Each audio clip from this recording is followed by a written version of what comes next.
Bismillahirrahmanirrahim. Assalamualaikum warahmatullahi wabarakatuh.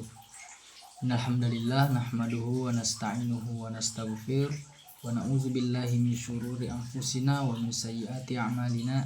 May yahdihillahu fala mudhillalah wa may yudhlilhu fala hadiyalah. Asyhadu an la ilaha illallah wahdahu la syarikalah wa asyhadu anna Muhammadan abduhu wa rasuluhu amma ba'd. Baiklah, pada kesempatan kali ini saya atas nama Ahmad Fikri dengan NIM 222222015 program studi pendidikan agama Islam semester 7 akan membacakan seminar proposal dari proposal saya, yakni yang berjudul implementasi program keagamaan dalam meningkatkan kesadaran beragama peserta didik di SMA Negeri 4 Kendari. Oke, kita beranjak dari latar belakang masalah.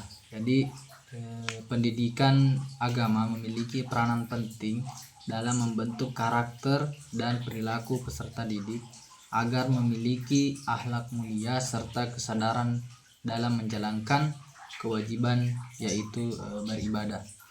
Jadi dalam era modern saat ini, berbagai pengaruh budaya digital dan pergaulan sering menyebabkan menurunnya kesadaran beragama pada remaja, termasuk dalam melaksanakan ibadah dalam kehidupan sehari-hari. Kondisi ini menunjukkan bahwa upaya pembinaan spiritual di sekolah sangat diperlukan untuk memperkuat nilai iman dan takwa peserta didik. Pendidikan tidak hanya bertujuan untuk mengembangkan kemampuan intelektual saja, akan tetapi juga membentuk karakter, moral, dan kesadaran beragama yang kuat. Salah satu wujud nyata dari pendidikan karakter religius di sekolah adalah pelaksanaan program keagamaan. Jadi, sekolah sebagai institusi pendidikan formal memiliki tanggung jawab besar dalam membentuk karakter religius peserta didik. Berbagai program keagamaan dirancang sebagai sarana internalisasi nilai agama seperti pembiasaan sholat berjamaah, kemudian tadarus Al-Quran, kultum, mentoring keagamaan, peringatan hari besar keagamaan, serta program yang sangat familiar di sekolah, yaitu program Jumat Iman dan Takwa atau biasa disebut dengan Jumat Imtak. Program ini tidak hanya berfungsi sebagai kegiatan seremonial, tetapi juga diharapkan mampu membangun budaya religius atau religius kultur yang hidup dalam kehidupan sehari-hari di lingkungan sekolah. Kemudian landasan teologis dari proposal saya yaitu sebagaimana firman Allah Subhanahu wa taala dalam surah Al-Mujadalah ayat 11 itu, ya ayyuhallazina amanu idza qila lakum tafassahu fil majalis fafsahu yafsahillahu lakum wa idza qila inshuzu fanshuzu yarfa'illahu allazina amanu minkum wallazina utul ilma darajat wallahu bima ta'maluna khabir. Jadi wahai orang-orang yang beriman, apabila dikatakan kepadamu berilah kelapangan di dalam majelis, lapangkanlah, niscaya Allah akan memberi kelapangan untukmu. Apabila dikatakan berdirilah, kamu berdirilah. Allah niscaya akan mengangkat orang-orang yang beriman di antaramu dan orang-orang yang diberi ilmu beberapa derajat. Allah Maha teliti terhadap apa yang kamu kerjakan. Quran surah Al-Mujadalah ayat 11. Adapun rumusan masalah berdasarkan latar belakang tadi, yang pertama ada bagaimana implementasi program keagamaan dalam meningkatkan kesadaran beragama peserta didik di SMA Negeri 4 Kendari. Yang kedua, itu apa saja faktor pendukung dan penghambat program keagamaan dalam meningkatkan kesadaran beragama peserta didik di SMA Negeri 4 Kendari. Adapun tujuan penelitian, yaitu yang pertama untuk mengetahui implementasi program keagamaan dalam meningkatkan kesadaran beragama peserta didik di SMA Negeri 4 Kendari. Yang kedua itu untuk mengetahui apa saja faktor pendukung dan penghambat program keagamaan dalam pelaksanaan program keagamaan dalam meningkatkan kesadaran beragama peserta didik di SMA Negeri 4 Kendari. Kemudian manfaat penelitian ada dua, yaitu manfaat teoritis dan manfaat praktis. Kemudian definisi operasional. Jadi definisi operasional di sini yang pertama program keagamaan. Yang dimaksud adalah kegiatan-kegiatan keagamaan yang diselenggarakan oleh SMA Negeri 4 Kendari dalam rangka membina karakter religius peserta didik.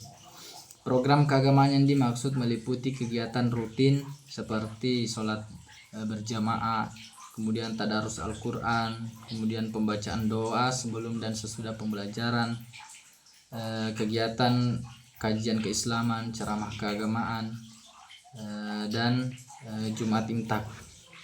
Kemudian kesadaran beragama.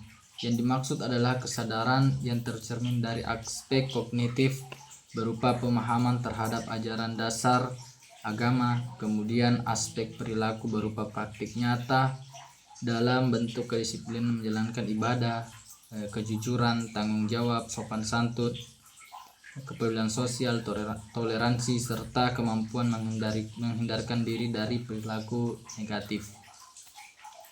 Kemudian kita masuk ke bab kedua, itu tinjauan pustaka.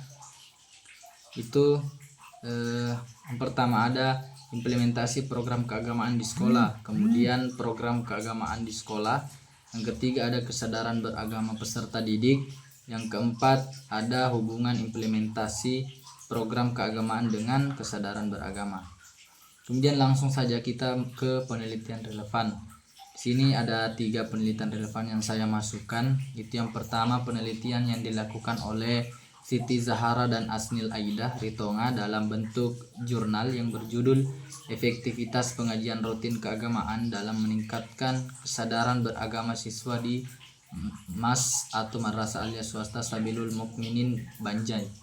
Kemudian penelitian kedua itu penelitian dari Wahmat Fitrah Rizky Siregar, itu dalam bentuk jurnal yang berjudul Implementasi Bimbingan Kelompok dalam Mengembangkan Kesadaran Beragama pada Siswa di SMK Ki Hajar Dewantara Kota Pinang. Kemudian yang ketiga penelitian yang dilakukan oleh Fauziah Zalfa dalam bentuk jurnal yang berjudul Upaya Program Ekstrakurikuler Rohis dalam Meningkatkan Kesadaran Beragama pada Siswa di SMA Negeri 3 Pekalongan. Kemudian masuk ke bab 3 itu metode penelitian. Pertama jenis penelitian. Jadi penelitian ini merupakan penelitian kualitatif yang bersifat deskriptif, yang menggambarkan secara sistematis mengenai fakta yang ditemukan di lapangan. Kemudian yang kedua tempat dan waktu penelitian. Penelitian ini akan dilaksanakan di Sekolah SMA Negeri 4 Kendari. Sedangkan waktu penelitian akan dilaksanakan setelah proposal ini disetujui oleh tim penguji. Kemudian yang ketiga sumber data. Sumber data yang saya masukkan itu ada 2, yaitu data primer dan data sekunder. Kemudian subjek penelitian. Jadi subjek penelitian di sini yaitu kepala sekolah SMA Negeri 4 Kendari, kemudian guru pendidikan agama Islam dan juga peserta didik SMA Negeri 4 Kendari. Kemudian uji keabsahan data itu menggunakan triangulasi sumber, kemudian triangulasi teknik atau metode, dan yang terakhir itu menggunakan triangulasi waktu. Kemudian teknik pengumpulan data, yang pertama ada observasi, kemudian yang kedua wawancara, dan yang terakhir itu dokumentasi. Kemudian teknik analisis data. Nah itu yang pertama reduksi data, kemudian yang kedua penyajian data, serta yang ketiga itu penarikan kesimpulan gitu. Jadi itu saja persentase saya terkait dengan proposal penelitian saya tentang implementasi program keagamaan dalam meningkatkan kesadaran beragama peserta didik di SMA Negeri 4 Kendari. Sekian dari saya.